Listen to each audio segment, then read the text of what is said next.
Tracy, you are a wine educator. What is that? I take people who have limited knowledge of wine and help add to their knowledge, give them more of an understanding, and then they can really appreciate wine a lot better.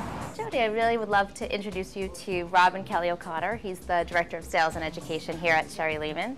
Jody, nice to meet you. Welcome to Sherry-Lehmann. Thanks so much. Robin, this is a very different kind of store. Just when you walk in, instantly you realize it's a different experience.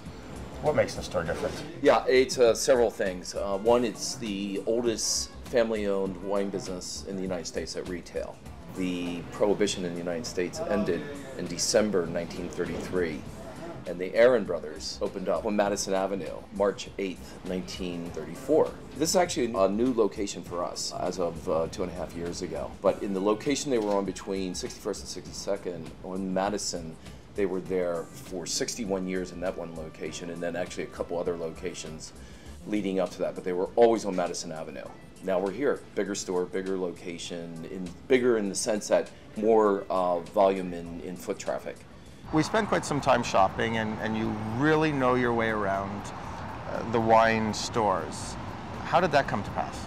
Well, I think because I've been writing about the wine stores for this publication, I've started to really pay more attention to the wine stores that we have here, and we have such a wealth of great stores. It seemed for a while that there was just, all of a sudden, they just started to pop up all of these great wine stores, whereas before we really just had the liquor store on the corner where they just sold wine because they were supposed to, but they didn't necessarily know anything about it, and now we've had this wealth of opportunities of new stores coming in. And so I was just starting to pay more attention. I have subscribed to their newsletters so I can keep abreast. So I get probably on any given day 10 different emails from the different stores so that I'm aware of what their strengths are and what they're doing. So Robin, I always think of Sherry-Lehmann as a French house. Would you agree with that? Absolutely. I mean, even as popular as wines have become from other areas and the hip California and the emerging market wines of Chile, Argentina, New Zealand, Australia, South Africa, we are still dominantly a French house with Burgundy, Bordeaux, and Champagne really leading the charge in our French portfolio. As a wine educator, clearly your knowledge has to be kept up to date.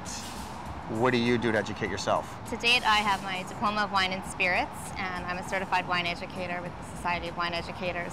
But I'm constantly reading publications, both consumer and trade focused. I get daily emails, this update and that update, and review my coursework and my note cards, because I do have to be on top of things, but the world of wine is always changing, and some of the laws have changed in some of the regions, so I have to be up to date with that as well.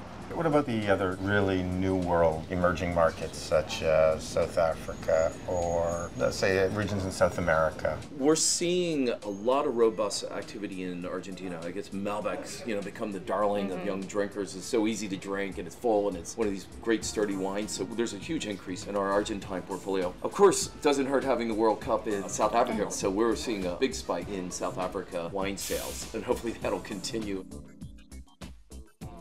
Chile has been on the steady climb because the price-quality ratio for Chilean wines is so good. I mean, you just get such great bargains. Do you think the wine scene in New York is doing a great job at growing itself in both product, in quality, and education?